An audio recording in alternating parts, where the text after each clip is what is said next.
ఇప్పుడు మనం చూస్తున్న సాయిబాబా విగ్రహం బీపీ నగర్లోని కొండమడుగు అనే విలేజ్లో ఉంది. ఇది ఎంతో ప్రశాంతమైన వాతావరణంలో చుట్టూ పొలాల మధ్య ఎంతో సుందరంగా రూపొందించబడింది. ఇంత పెద్ద సాయిబాబా విగ్రహం ఈ ఏరియాలో ఉందా అంటే నమ్మలేరు, అంత పెద్దగా ఉంది విగ్రహం. అయితే మొత్తం 105 అడుగులతో ఈ సాయిబాబా విగ్రహాన్ని రూపొందించారు. నేల నుండి చూసుకుంటే 151 అడుగు ఉంటుంది. ఈ లోపల టెంపుల్ కూడా చాలా విశాలంగా ఎంతో ప్రశాంతంగా ఉంటుంది వాతావరణం.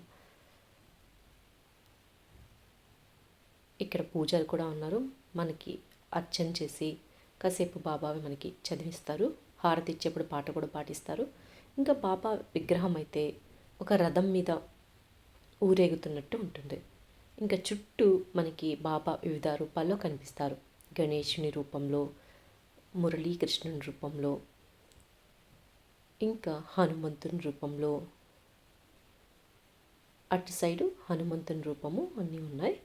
ఇక్కడ బాబా శయన సాయి చూడండి, ఎంత రియలిస్టిక్గా ఉందంటే అంత రియలిస్టిక్గా ఉంది ఈ విగ్రహం. సేమ్ మనిషి ఫింగర్స్ ఎలా ఉంటాయి అలా పెట్టారు. ఎంత బాగా పెట్టారంటే అంత బాగా పెట్టారు. ఇది హనుమంతుని రూపంలో ఉంది సాయిబాబా విగ్రహం. ఇంకా అరటి పండ్లు కూడా రియలిస్టిక్గా అన్నంత బాగా తీర్చిదిద్దారు. ఇక్కడ లోపల ఒక బాబా విగ్రహం ఉంది. ఇక్కడ రాముల వారి అవతారంలో సాయిబాబా విగ్రహం పెట్టున్నారు. ఇటు సైడు ఇలా వివిధ రూపాల్లో సాయిబాబా దర్శనమిస్తారు. చూడ్డానికైతే చాలా బాగుంది. చూసారా, ఇలా రథం మీద సాయిబాబా ఊరేగుతున్నట్టు ఉంటుంది. 7 గుర్రాలు కూడా ఉంటాయి ముందు. చాలా బాగుంది సాయిబాబా అయితే విగ్రహం చూడండి.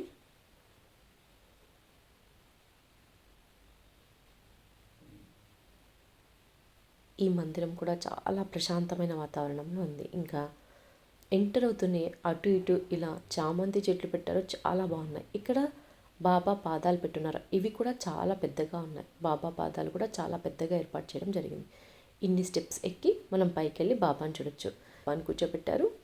ఇంకా పైన డోల్ లాంటి దాని మీద బాబాని కూర్చోబెట్టారు. ఇంకా పైన అయితే పెద్ద విగ్రహం ఉంది. ఈ విగ్రహం లోటస్ పైన ఏర్పాటు చేశారు. చాలా బాగుంది. ఎంత రియలిస్టిక్గా ఉందంటే అది కూడా చిన్న చిన్న టెక్చర్స్ కూడా మనం చూడొచ్చు. చూసారా షర్ట్ ఫోల్డింగ్స్ అంతా ఎలా ఉన్నాయో, బాబా షర్ట్ ఫోల్డింగ్స్ ఉంటాయి కదా అలాగే పెట్టారు. ఇంకా బాబా షర్ట్ చూడండి, రైట్ సైడ్ హోల్ పెట్టారు. బాబా షర్ట్ మనకి సినిమాల్లో చూపిస్తారు కదా, కొన్ని చినిగిపోయినట్లు అలా ఉంటాయి కదా, ఆ టైప్లో అలా హోల్ కూడా పెట్టారు. ఎంతో రియలిస్టిక్గా దీన్ని తీర్చిదిద్దారు. ఇంకా చుట్టూ ఈ టెంపుల్ చుట్టూ చెట్లు ఉంటాయి. ఇక్కడ అన్ని వివిధ పండ్లు, కూరగాయలు అన్నీ కాస్తుంటాయి. అవన్నీ వాళ్ళు అన్నదానంలో యూజ్ చేస్తారంట. ఇలా బాబా టెంపుల్కి కింద మనకి తులసి వనం కూడా పెంచుతున్నారు. పక్కనే అన్నదాన సత్రం కూడా ఉంది. ఇక్కడ ఎవ్రీ సండే అన్నదానం ఏర్పాటు చేస్తారు. ఎందుకంటే సిటీలో ఎక్కువ మంది సాటర్డే సండే వస్తుంటారు కాబట్టి. మామూలుగా బాబా గుళ్ళల్లో గురువారం ఉంటుంది, ఇక్కడైతే మనకి ఆదివారం అన్నదానం జరుగుతుంది. మనకి గాలి వెలుతురు బాగా రావడానికి ఎన్ని విండోస్ పెట్టారు చూడండి హాల్కి. అవి కూడా ఎంతో బాగా నీట్గా పెయింట్ చేశారు. ఈ టెంపుల్ని అభయ సాయి మందిరం అని పిలుస్తారు. మనం యాదగిరి గుట్టకు వెళ్ళే రూట్లో ఈ టెంపుల్ వస్తుంది. బీబీ నగర్ నుంచి మనం కొండమడుగు అనే విలేజ్ లోపలికి రావాల్సి ఉంటుంది. ఇక్కడ పొలాల్లో ఏర్పాటు చేశారు. ఇక్కడ వెళ్ళడానికి మాత్రం కొంచెం ఒక 1/2 కిలోమీటర్ వరకు వన్ వే ఉన్నట్టు ఉంటుంది.